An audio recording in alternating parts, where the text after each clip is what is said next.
crazy and nothing lazy.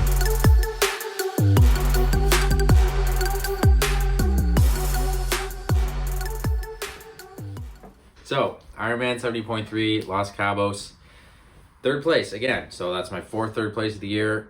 Pretty solid day when you can come out with a podium, but definitely not a perfect day for me. My third time in Cabo. So a little bit of a disorganized kind of vibe is what the race always is down there. It's just kind of how it feels compared to going from some of the, very higher participation, a little bit more polished races in North America. But that's not anything weird. Drop your bike the day before. The transition zone is literally on a beach, so it's all sandy and dirty, and you're just expecting things to be a little bit more chaotic on race day. And that's exactly how it was. So the swim warm-up was not a thing this year. They just told us last minute no swim warm-up, so no problem. We were allowed to go in the water and stand in there and get wet though, so that was a little interesting. But race start, totally fine.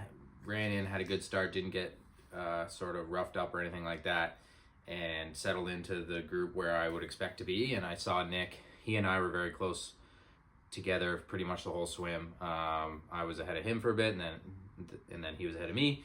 Stayed on his feet. Lauren was in there, and then we kind of got out where I would have expected. It did feel like it was a bit of a slower pace than what I would have liked, but I don't mind that in Mexico, trying to kind of keep the effort lower on the swim. So got onto the bike. We're about 2 minutes behind the leader and about a minute and some change behind the main lead pack. So Mark Dubrick was off front, and then you had Jason West, Eric Lagerstrom, and a few others in the second group. Pretty quickly was seeing time coming back to those guys. Worked pretty hard early on. I knew I wanted to kind of get off the front as quickly as I could.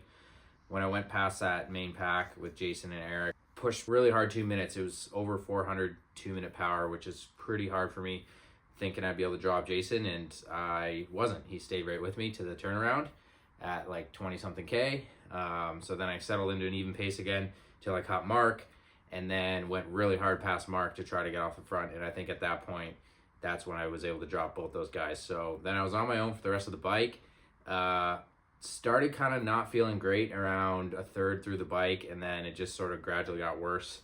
And my back was pretty sore, which is pretty common for like a rough course, but mostly just like wasn't feeling super strong. And so power was fading pretty hard, but I still managed to get off the bike with like about 1:40. But yeah, jumping onto the run, just energy levels just didn't feel that good. It wasn't as hot as I thought because it was kind of overcast. It was still like 25 degrees or more, but don't think the heat really affected me. I just sort of could tell I was just, one notch below what I would have hoped. So I was kind of just running the pace that I felt like I could sustain, and it wasn't that fast. And Jason caught me really quickly, like 4K, he passed me. And then Mark went by probably at like 6K. And yeah, so that was where I was relegated to third, and the rest of the run, Eric Lagerstrom was, roughly around that 2 minutes behind me, and we kind of just stayed the same for the majority of the run, which I was glad that he wasn't making too much inroads on me, because I didn't have much in the tank for like a big surge. But still held on for third, still raced better than I did the previous year.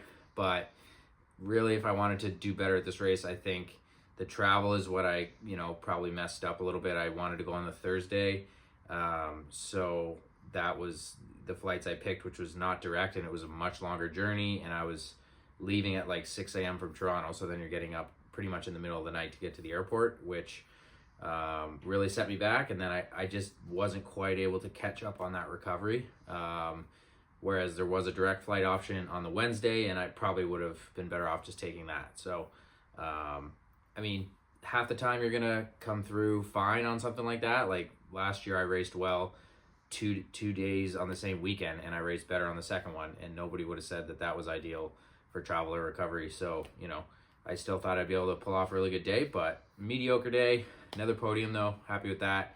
And time to refocus for Indian Wells, which is much more up my alley in terms of temperature and easier travel and stuff like that. Thanks for watching, guys. Like and subscribe. I'm going to be doing some more frequent YouTube content, so keep an eye out for that. See you next time.